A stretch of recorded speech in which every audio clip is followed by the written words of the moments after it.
Your town, your team, your school. Live from Channel 3. This is Friday Night Football. From our broadcast house in Rocky Hill, hello and welcome to Friday Night Football right here on Channel 3. Thanks for joining us tonight. I'm Joe Zone. I'm Mark Robinson. Whoa, do we have highlights from around the state for you? We're going to check in on our athlete and team of the week as well. And we're going to begin with our game of the week. Conard. Conard out of West Hartford, traveling to take on Bristol Central. And this one was a tremendous one. Didn't take long for Conard to find the end zone. How about second play of the game? That's Brady Sursasimo going over the middle to Justin Nanayakara. In stride, long touchdown. And the Red Wolves are on top, but back comes Bristol Central. Jaden Glasper getting to the outside, finding the end zone for the score. Bristol Central going back and forth all game long, retaking the lead. And then how about a little misdirection, a little trickery, a little backwards pass, then a forward pass. Henry Tomasio finding Ian Caldwell on the touchdown toss there. That was crazy. This game was wild. In fact, Conard takes the lead in the locker room. Rams get it back. Here comes Sursasimo again leading the Red Wolves. And Nana Yakara finding it into the end zone again, his second touchdown reception of the game. They get back on top and then go for the kind of the kill shot right there. That touchdown toss put them up big and then hold off Bristol Central in a thriller. 42-37, Conard gets the win. It's first of the season. Let's hear from the winning coach and one of the QBs. I'll tell you what changed was, or what was great was our resilience. I thought our kids were resilient all the way through it. They rode the wave of adversity through from the first kickoff all the way to the last first time we had to get to seal the deal. It was just an incredible game, back and forth the whole time. You know, happy that we came out on top. Wouldn't want it any other way. So. Are you going to go celebrate with these guys? Oh yeah, oh yeah. Oh yeah. Well, there was lots of scoring at Pearson Park and Cromwell, but not when I was there. This is Cromwell Portland's Tyler Cipolla during a third quarter scoring drive.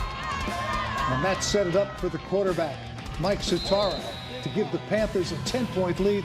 Cromwell Portland beats North Branford 39-31. Franzese with the empty backfield. An FCAC matchup in Darien. Blue Wave taking on the esteemed Senators of Brian McMahon. Second play in this one, Jay Franzese airing it out to Ryan McGarrett in stride.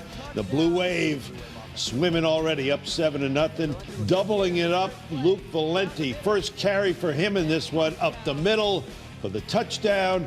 Darien 14-0. Blue Wave. Why not keep it on the ground? If it ain't broke, don't fix it. Rowan Levine bouncing to the outside. Darien easily over Brian McMahon. 44-zip is the Blue Wave now 2-0.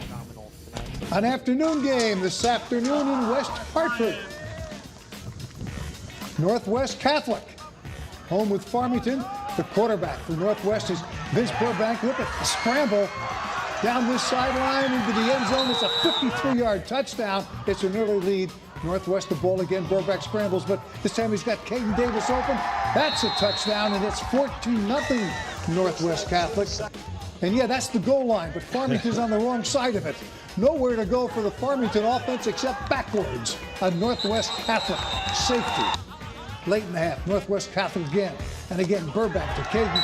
Northwest Catholic up at this point, and we're still waiting for the final on this one. Didn't get it yet. Let's go to Middletown. The home opener for Middletown against Plainville. And Plainville with their quarterback is Cornelius Moore. And there he goes down the left side all the way for the Middletown touchdown. The Blue Dragons again with the ball. That left side of the Middletown line, that seems to be the way to go. Victor Bonet runs one in. Middletown leads 14-0. Now, look at the defensive play on here. Plainville with the ball, but it's fumbled into the air. Moore grabs it in midair and takes it all the way back for the Middletown touchdown. They're rolling there at this point, 21-0. Plainville finally has a chance late in the first quarter. Tony Obama to Dylan Felt. Middletown beats Plainville 52-26. The Blue Dragons 2-0. Well, let's go. The games just keep coming on, and highlights too. Yeah, we continue with a look at our FNF Team of the Week. With more on that, let's find and get it over to Dan Booth. Hi, Dan.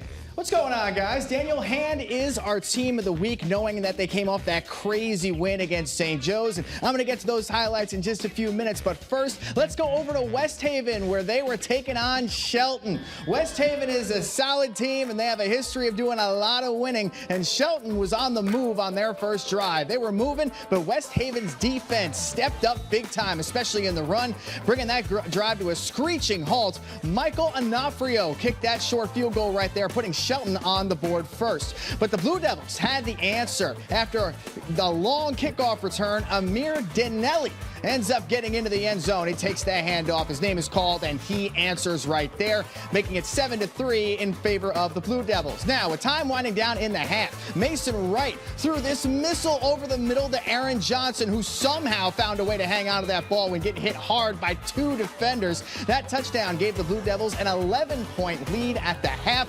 West Haven went on to get the job done, 21-10, improving to 2-0 on the season. Now, don't even think about changing that channel, because I'll be coming back in a few minutes with some more crazy highlights, especially from Thursday night's games, and I'll have our Athlete of the Week for you in just a few minutes.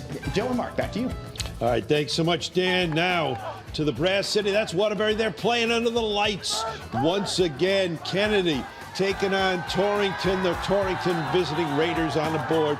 Evan Roman into the end zone using his blockers. Torrington with the road advantage, but then the Raiders add to it. Aiden Hansen gets the touchdown right there. Torrington using its ground attack for the 2-score lead. Here comes Kennedy fighting back. And we'll find out just how much they were able to fight and give you a score when we get that final out of Waterbury.